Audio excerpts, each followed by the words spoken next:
Hey, hello, all you sickos out there. It is Josh Bow from Pod Maverick.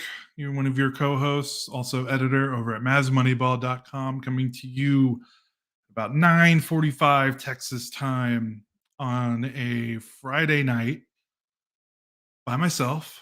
No co-host Kirk Henderson, as he once again needed another night off. Well deserved. He had quite the day, so we need to give Kirk as much rest as he can because, quite frankly, we don't really need him for this one. I'm going to be honest with you. I don't know how long we're going to be talking tonight because I don't know what else there is to talk about. Mavericks lose 122-96 to the Houston Rockets in a game that had no Luka Doncic, no Kyrie Irving, no Derek Lively, no Josh Green, no Maxi Kleba.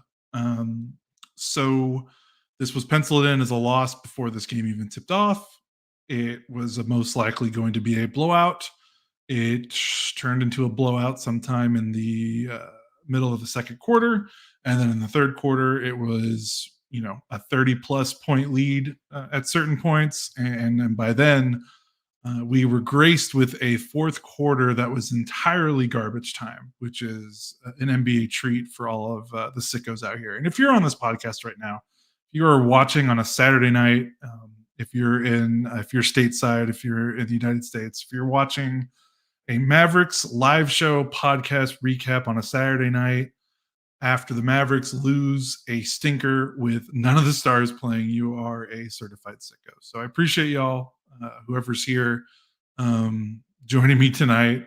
I apologize if this show is brief or not very good because, quite frankly, there's just not much to go on right now because this was this was a scheduled loss once the Mavericks decided Luka Doncic was not going to play with a quad injury. So, first off, we don't know right now if Luka is playing tomorrow night, Saturday night, against the San Antonio Spurs. Jason Kidd, in his pregame media session, basically punted that question when someone asked, is Luka going to play? So we still don't know if this is a legit injury that's going to keep Luka out for multiple games or if they just needed something to put down on the injury report so they didn't have to say that he was out with rest, because the NBA does not like it when stars have rest next to them on the injury report when they're did not play. So we'll see. We don't have any more updates there. I apologize. My live camera will probably go on and off because I have a crappy USB camera from Amazon from a brand I don't even know, that I ordered during the pandemic when all webcams were basically sold out for months because everyone needed a webcam to work from home. So mine randomly goes in and out. So I apologize. I'll try to keep track of that as I'm clicking around on tabs and box scores and trying to do this live podcast. So yeah, so we don't know when Luka's coming back. We know for sure that Kyrie, Josh Green, Maxi Kleba, and Derek Lively are not going to play tomorrow because last time Kid talked about those guys before the Clippers game, he said there's no timetable for them to return. So don't expect those guys back anytime soon. But Luka, I would expect back tomorrow, but we'll see. So this game, I feel like to talk about this game, we can't talk about the result like it's a crappy game. But if you're a Mavs fan, if you're legitimately distressed about losing a game like this, just kind of take a pause, stop and think about the conditions. Just about no NBA team is going to win a game when your top four players are out, especially against a team like Houston, which is a winning team. They were 13-12 entering this game. They're 12-2 at home. So you're on the road against a team that's good at home, a winning record, and you're missing basically your entire, rotation besides, maybe two or three guys. So not a lot of NBA teams. The Milwaukee Bucks are going to lose a game if they're playing against the Rockets on the road without Giannis, without Brook Lopez, without Chris Middleton, and without Dame. So, this isn't an alarming result, but we can definitely talk about maybe some of the micro things, of course. And I feel like we should start with the good because obviously there wasn't a lot of it. So let's start with it and let's at least talk about that. The end of the bench, the guys that played garbage time were great. Obviously it's garbage time, and I think there's a caveat that we have to make. The starters did not play well. They played very, very poorly. But and you look at how the way the end of the bench guys played, the garbage time guys, and you're like, well, why didn't the starters play like that? You know, let's reset and realize that the garbage time guys were playing against Nate Hitton, Aaron Holiday, Jake Londale, the end of the rock. It was garbage time. If Tim Hardaway Jr. and Grant Williams and Jaden Hardy, maybe got more burned in the fourth, they probably would have turned their games around a little bit. But hey, it's garbage time. What are you gonna do? And the guys that the Mavericks play, they can't dictate who they're playing against. They just have to play hard when they get their minutes, and they did. So obviously, the three standouts to me were Omax Prosper, 20 points, career high, first 20-point game. AJ Lawson had 8 points. Not a big statistical night, but I thought his energy and effort was really commendable, especially since he did get minutes before garbage time, before the fourth quarter. He had 3 steals. I thought he was pretty active. He felt like one of the few active defenders on the floor. And then Dexter Dennis, of course, the 2 league player, had 18 points in 17 minutes, 5 rebounds, 4 assists, like true summer league type game from him. It was awesome. And really, those guys didn't do anything special in terms of skill set. It's not like they hit a bunch of threes when they're not normally 3-point shooters. They just played hard and ran the floor. They rebounded. They tried to defend as well as they could. They got out in transition. They attacked the rim, and that's really all you can ask for from these guys. I don't know how much Dennis is you can translate into games that are meaningful. He is a two-way player, but it's just nice to see these moments, and maybe it's something that they could build off of. I think what these guys have earned at least is if there's another situation like this in the future, hey, maybe it's tomorrow night against the Spurs. If Luka's not playing, we're basically going to get this same rotation again. Play Dennis 30 minutes. Play Lawson 30 minutes. Play Omax 30 minutes. Again, he played 30 minutes, but Lawson was at 23 minutes. Dennis was at 17. Let's just see those guys play. If this is what it's going to look like with the starters when Luka's not out, I would rather see these guys, these younger prospects that seem to, want to bust their ass to try to get minutes. Like, if the team's going to lose, I'd rather see them go down swinging with seeing if you could learn a bit more about some of these guys at the end of your bench than seeing Tim Hart. Like, I don't think anyone needs to see Tim Hardaway Jr. jack up 20 shots in 26 minutes and miss 14 of them. He was 6 of 20 from the floor. Let's just play out. If you're gonna punt a game, well, not necessarily punt, but if your injuries are gonna force you to kind of forfeit some of these games, why not let some of these younger guys get some more burn and let them go if you're gonna lose the game anyway. So that's just my thinking. So I really like what Dennis did and Lawson did and Prosper. Holmes, of course, was also another standout, but he's kind of if anyone's watched Holmes over the course of his career, he's kind of been a garbage time king. From his time in Philly, and even his one season where he played a lot in Sacramento. So that's not super surprising that he looked pretty productive against the other teams under the bench guys. I think his night, at least, you probably wonder why is he the third big? Why was he the third big tonight? Markieff Morris started. And then Dwight Powell was the first big off the bench, and those two did a whole lot of nothing. They combined for 4 points in 20 minutes, 6 rebounds, no blocks, no steals. So I'm not the biggest Holmes guy. I don't know if he should be a mainstay in the rotation, but in a night like again, if they're going to be playing these games super shorthanded, I'm a little confused why he didn't really get into the game until the game was well over. So that's another thing that I would change. So again, like what I saw from Omax, specifically because he's probably a guy that has an opportunity to see rotation minutes when things normalize a little bit. Obviously, Dennis is going to be much more of a spot guy with injuries, but Omax just kind of did the stuff that we, kind of thought he would do. He attacked the rim pretty well. His jumper wasn't great. He was 1 of 4 from 3. And again, he made 6 shots, missed 17 of them, but he got the free throw line 9 times. And he was really around the basket a lot, either presenting himself in the kind of the dunker spot for anyone that drove or, cutting. or slashing and attacking closeouts. And then scoring in transition. He had a beautiful coast to coast, grabbing the rebound and going all the way to score. And I think that's always been the thing that pops out to me for him when I was watching, college tape, when I was talking to people that watched way more of him in college than I did, watching him in summer league. The thing that I think differentiates him from your standard 3 and D kind of wing prospect is his ability to want to put his head down and get to the rim and have a nose for the rim. And normally these guys, these archetype of players, you want them to put the ball on the floor. And obviously, Omax is a rookie. You want him to put the ball on the floor, but he's got some skill there in terms of get a knack of getting to the basket. You know, Again, not a guy that's going to see him running pick and rolls, but doing straight line drives, attacking off a closeout is a very useful skill in today's NBA as more and more teams are kind of running these 3 and D specialists off the line. You need to be able to have something when someone closes out hard on you and takes away your open spot up three. And I've always felt Prosper has a little bit of that compared to, like you look at, Dorian Finney-Smith obviously turned himself into a really high quality NBA starter. But when you look at him when Dorian was maybe his first year or so in the league, he had none of this.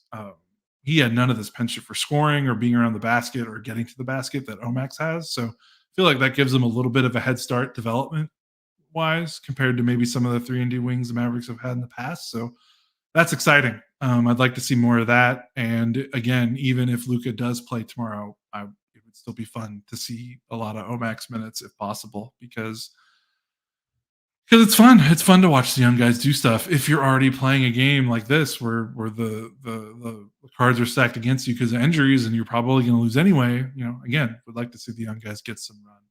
So this is going to be a shorter podcast. So we're only 13 minutes in. So I'm going to go ahead and do the spiel. Where if you are listening right now on the live stream, please like and subscribe to our YouTube channel. It really helps a lot, especially with our issue with Apple Podcasts. The more we can get out of YouTube, the better for us.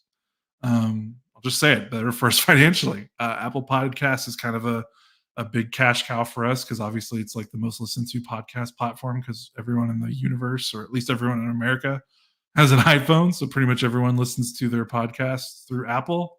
So we're struggling with that right now. We're trying to get it fixed with our Apple feed. So if you want to help us out a lot, liking and subscribing on YouTube is a big boon. If you're listening to the audio only feed, please subscribe to that feed as well. If you're unable to do it on Apple because of the issues we have, YouTube Music, Spotify, Google Podcasts, those services I believe are still working as well. So for the audio for the live show, we are going to take a quick break so we can fit in an ad break. Those of you listening to the audio only version of the show, you'll get a little ad break. Those of you watching live on YouTube, we're just going to take a little break.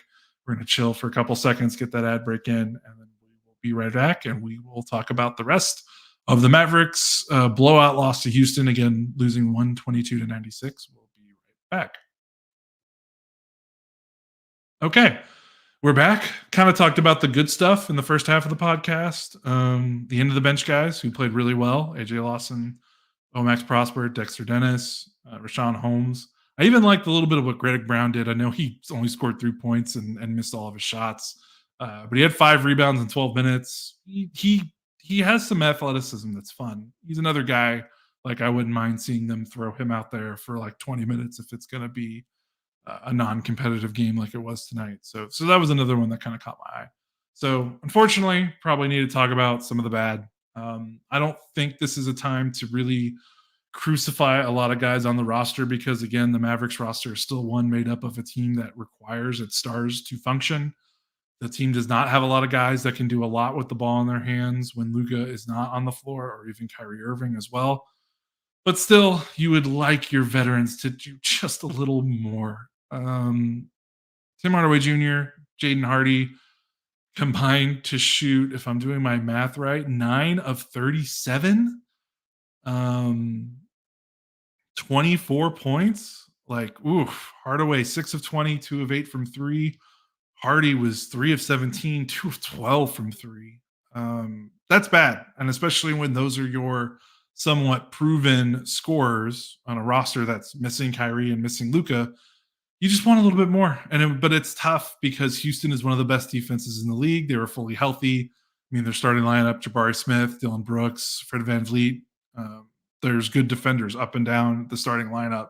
So it was going to be tough because those guys really need open spot up looks from Luka to do what they do. But still, having said that, oof, that was bad. Jaden Hardy once again cannot finish inside the rim. He is a second year player, so I'm not going to be too hard on him. I think a lot of Mavs fandom is kind of out on him. And to be honest, he has played himself out of the rotation, I think, when things were normal. But again, he is a second year player and he was the 37th pick in the draft. So you're talking about a second round pick in his second year.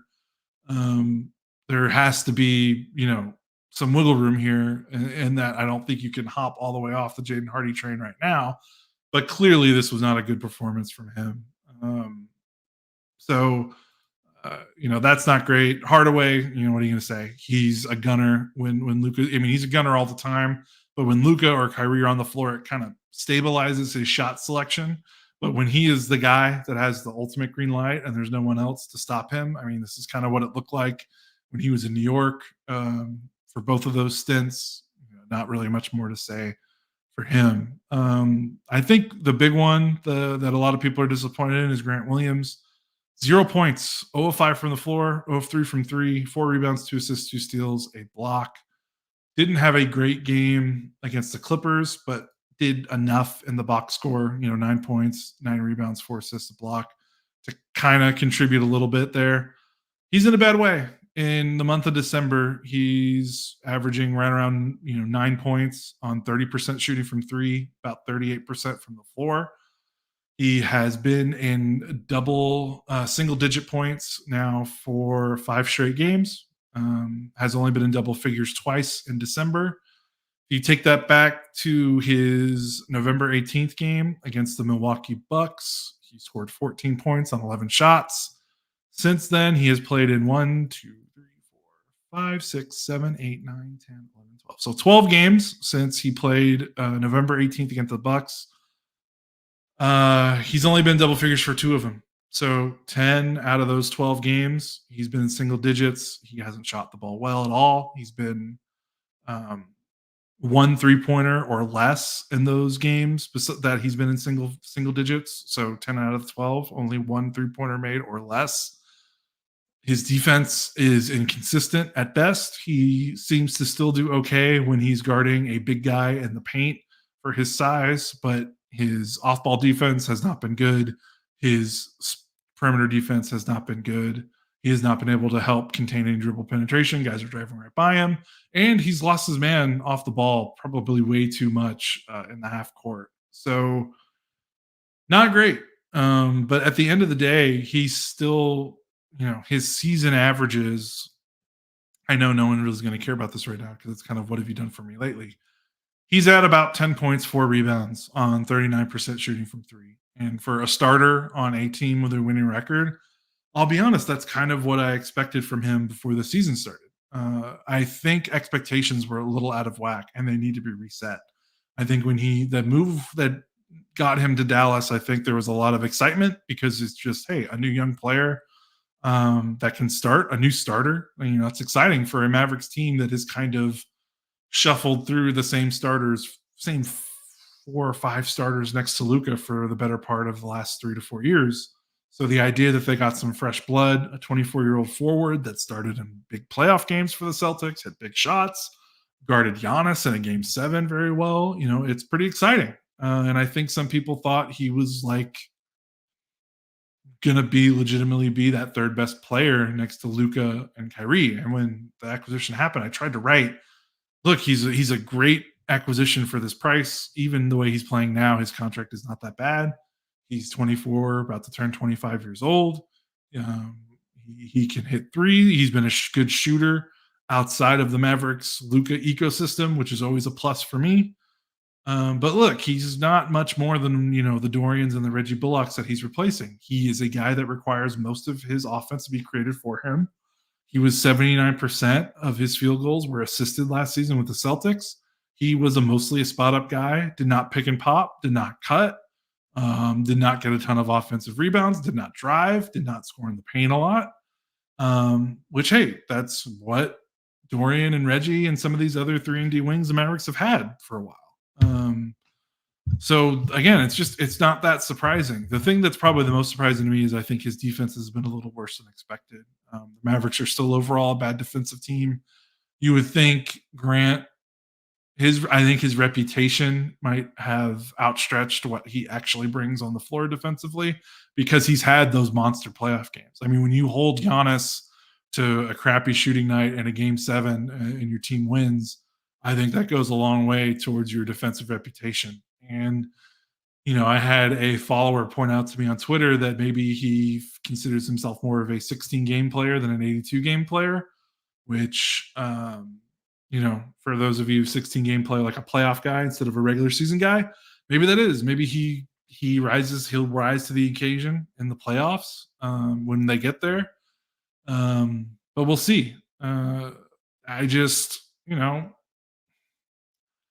to me, I understand that there's some frustration with his performance, but his performance is just not that much more out of line than what I expected.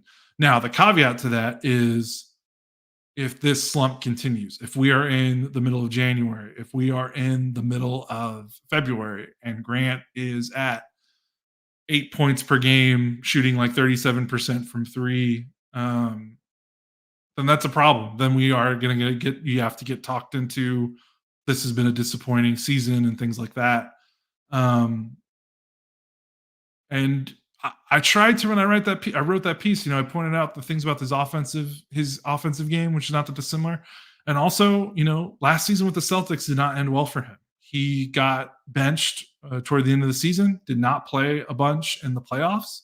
And, there was a lot of talk from Boston media about what that was about. Did he lose faith from Coach Joe Mazzulla? His defense, the Celtics defense was worse with him on the court in the playoffs last season than when it was with him on. I think some Boston players like Tatum and Brown, I think publicly supported him, despite the fact that he was getting benched. But there was some weirdness in Boston last season. And then the hope was, if you're a glass half full, is that maybe just being in a new environment, new team, new city, playing with Luka, that maybe some of that weirdness would not carry over. But I mean, chemistry-wise, I don't think there's anything weird. Boston had weird chemistry issues last season. I'm not seeing that with the Mavericks right now, but clearly there's just something off with Grant, and he needs to pull himself out of it. And I think, excuse me, I think he has earned the benefit of the doubt to pull himself out of the slump. Again, we're not even to Christmas. I don't think these last 12 games erase the first 7 or 10 games he played. I feel like everyone's kind of judging him for these last 10 and forgetting about how good he was in the first 7. If you're asking me which stretch of games is more indicative of the player he is, I would say neither. I would say he's probably in between what he's shown. He's not as good as those first 7 games, but I don't think he's as bad as these last 12.